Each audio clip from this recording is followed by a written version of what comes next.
Bumili na kayo ng paninda kong malilit na milk tea! Aba, si Princess, nagtitinda na naman siya. Panigurado, peke na naman yung mga paninda niyang milk tea. Bebang, halika rito! May paninda akong milk tea! Asus, alam ko na yan, Princess! Hindi mo ako maloloko! Hindi yan tunay! Nung nakaraan nga, binentahan mo ako ng peking ice cream. Ngayon, milk tea, hindi na ako bibili sa'yo. Judgmental ka naman, Bebang. Mapagbintang ka. Bakit? Hindi ba totoo? Last year nga, binentahan mo ako ng peking halo-halo eh. Lupat dahon lang yung sahog. Nung nakaraan yon, pero ngayon, hindi na peke yung paninda ko. Kaya bumili ka na ng milk tea, Bebang. Ayoko nga. Mamaya, hindi tunay na milk tea yan eh. Tignan mo nga yung spelling mo. Milk tea, hindi milk tea. Ayun nga no, mali yung spelling. Para maniwala ka, Bebang, na tunay yung paninda ko, bibigyan kita ng milk tea para matikman mo. Talaga, Princess? Bibigyan mo ako? Free taste? Oo, kaya mamili ka na ng flavor, Bebang, na gusto mo. Okay, mamimili na ako. Ano kaya dito yung masarap? Ay, ito, matcha, favorite ko. Kunin mo na yan, libre yan, para sa'yo. Salamat, Princess. Inumin ko na tong milk tea, ma. Ay, yung straw, nandito.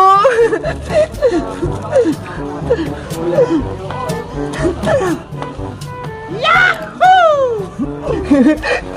Ano, Bebang? Masarap ba? Ang sarap-sarap ng milk tea mo, Princess. May sago-sago pa. Parang boba.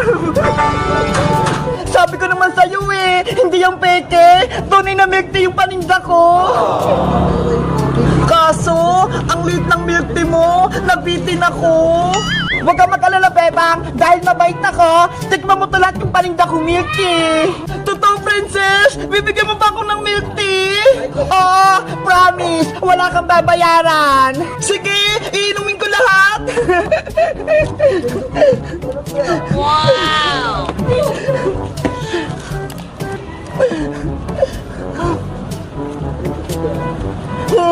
Ang sarap ng milk tea.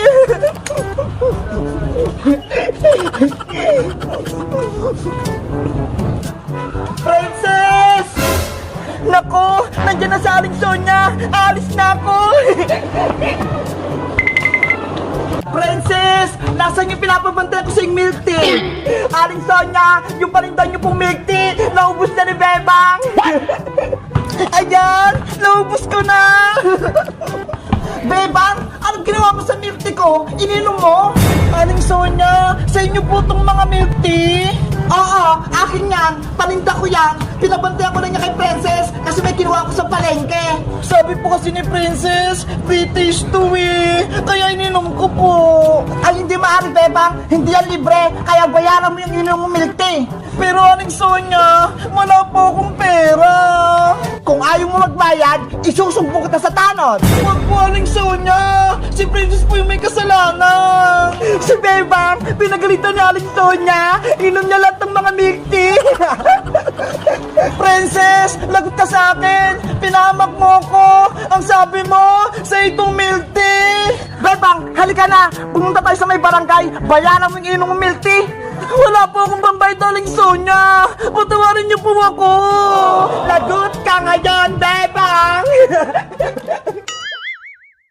Ngek, ngek, ngek, ngek. Yahoo! Lumilipad na kami. Ngek, ngek, ngek. Big bird, happy bird, cutie bird. Kumapit kayong mabuti ha, para hindi kayo mahulog. Hala! Sila Bebang! Naglalaro! Princess! Pumasok rito sa loob! Maglalaro tayo! Sige! Yahoo! Ano yung nilalaro niyo, Bebang? Kunyari, sumasakay kami sa helicopter, lumilipad kami sa langit! Ang galing! Anong tawag din sa kong umiikot? At yung tinatawag na paper pinwheel, umiikot siya gamit tong electronic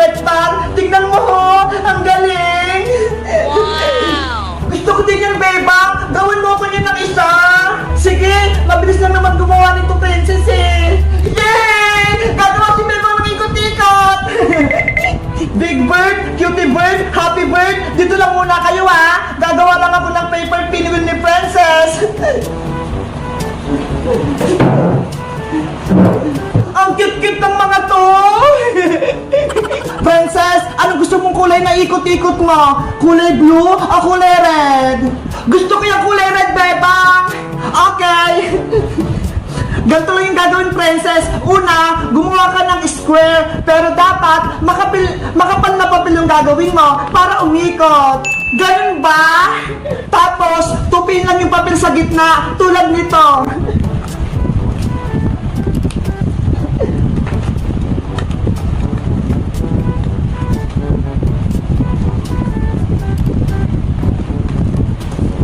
Ayan!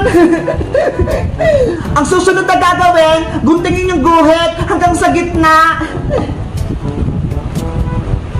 Mag-ingat ka sa paggamit ng gunting, bebang ha, para hindi ka masugat.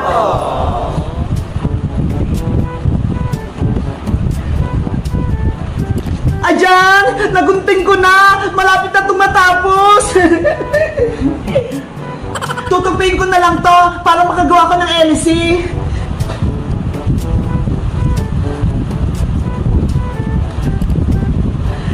Ayan! Pwede na to! Lalagyan ko naman siya ng glue!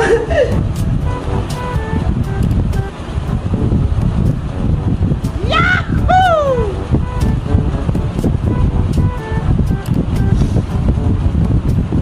Tapos na po yung bebang! Last na lang! Itutusok ko tong pin sa gitna. Tapos, ilalagay ko yung tong stick ko para may kapit.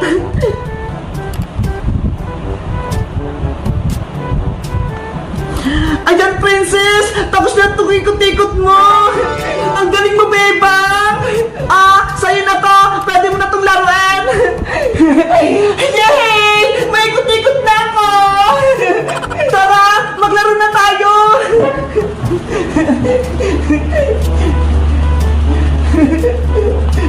Hala! Ang galing!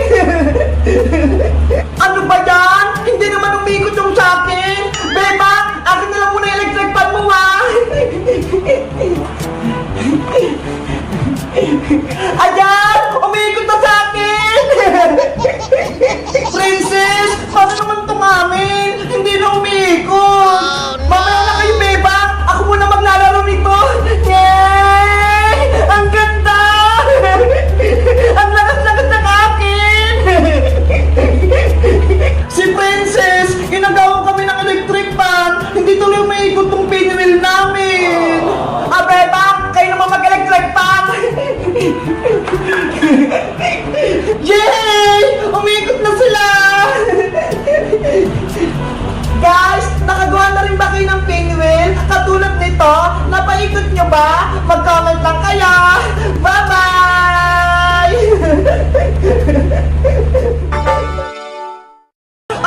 Aling sitang! Si Bebang! Bumili ng kape! Nasa pak! Sining maigil sa labas? Sigaw na sigaw! Aling sitang! Si Bebang po! Ano yan, Princess? Si Bebang po! Bumili ng kape! Nasa pak! Si Bebang ko! Nasa pak! Nasaan siya? Doon po! Sa tindahan ni Aling Sonia! Kawawa naman yung anak ko! Tara! Punta natin, Princess! Opo! Bebang anak! Nandyan ako! Malalago talaga sa akin sumapak sa'yo! Ayun po si Bebang Aling Sitang! Yahoo! Bebang! Sino nag-away sa'yo? At sino sumapak sa'yo? Mayayari siya sa akin! Ano po, Nay? Wala naman po nang away sa akin eh! Sabi sa akin ni Princess, nasa pa ka daw?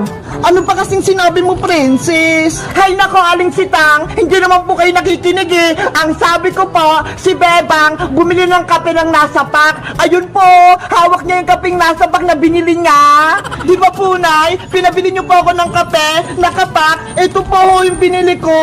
Fake news naman to si Princess. Akala ko, meron ng masamang nangyari kay Bebang. Yun pala, wala. Hindi niyo lang po kasi naintindihan yung sinabi ko, Aling Sitang. Ikaw talagang Princess, pinareviews mo pa si Nanay. Akin na nga yung kape ko, Bebang. Eto po, Nay. Kaping nakapak pala, akala ko nasapak. Bebang, nasa na pala yung sisiw ko? Yung pinaalaga ko sa'yo? Princess, may masama akong balita. Yung mga sisiw natin, wala na sila. Ano? Bakit? Pagising ko kaninang umaga, tumigas na yung mga sisiw eh. Hindi na sila humihinga. Nasaan yung sisiw ko, Bebang? Gusto ko makita. Nandun sila sa harap ng bahay. Nakalagay na sila sa lalagyan. Sisiw ko! Nasaan ka na? Princess! Sisiw! Mabuhay ka! Mahal na mahal kita! Sorry, Princess, kung pati yung sisiw mo namatay. Kasalanan mo to, Bebang. Pinabayaan mo sila. Hindi mo sila inalagaan ng mabuti. Kaya yung sisiw ko namatay. Siguro, hinabol sila ng pusa kagabi. Pati pa nga yung green at red kong sisiw eh, nawala. Baka kinain sila ng pusa. Paano yan? Wala na akong sisiw. Wala na akong alaga. Ililibing na natin itong mga sisiw, Princess, para makapunta sila sa langit. Ayoko pa! Gusto pa makasama itong sisiw ko!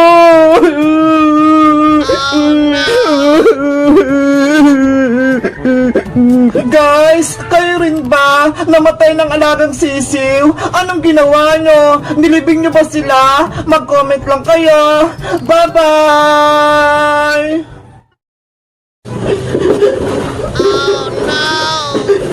Ang dami kong nilinisin. Pagod na ako, Ate Barbara. Basta ako, mag-selfie-selfie lang ako dito. Kasalanan mo to, Ate Barbara. Sinumbong mo ako kay nanay. Kaya ayun, may punishment tuloy ako. Sa susunod kasi, Bebang, huwag ka nang sumama kay Princess para hindi ka na madami sa kalokohan niya. Wala naman kasi kasalanan si Princess, Ate Barbara eh. Pinagtatanggol mo pa siya, Bebang? Kung ako sa'yo, lalayo-layuan ko niyang Princess Bungenge na yan dahil puro kapama ka lang binibigay niya sa'yo. Hay, Ate Barbara! Narinig ko na naman yung pangalan ko! Ay, palaka! May pangit sa bintana! Hindi ako palaka, no? Bakit kasi lang gugulat, Princess? Hindi naman marunong kumatok? Ikaw talaga, Ate Barbara, lagi mo akong sinisiraan kay Bebang. Dapat lang, para hindi na kayo maging magkaibigan ni Bebang, pasaway ka kasi, Princess. Mabait kaya ako, di ba, Bebang? Oo. Bebang, mukhang umiiyak ka ata ah. Pinalo ka ba ni Aling Sitang kahapon? Tama ka, Princess. Pinaglitan ako ni nanay. Tapos, pinaglinis ako dito sa buong bahay. Ganun ba? Kawawa ka naman. Hindi ka pa tinutulungan ni Ate Barbara, ha?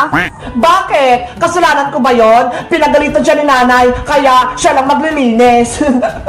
Bebang, gusto mo ba tulungan kita maglinis para mabilis kang matapos?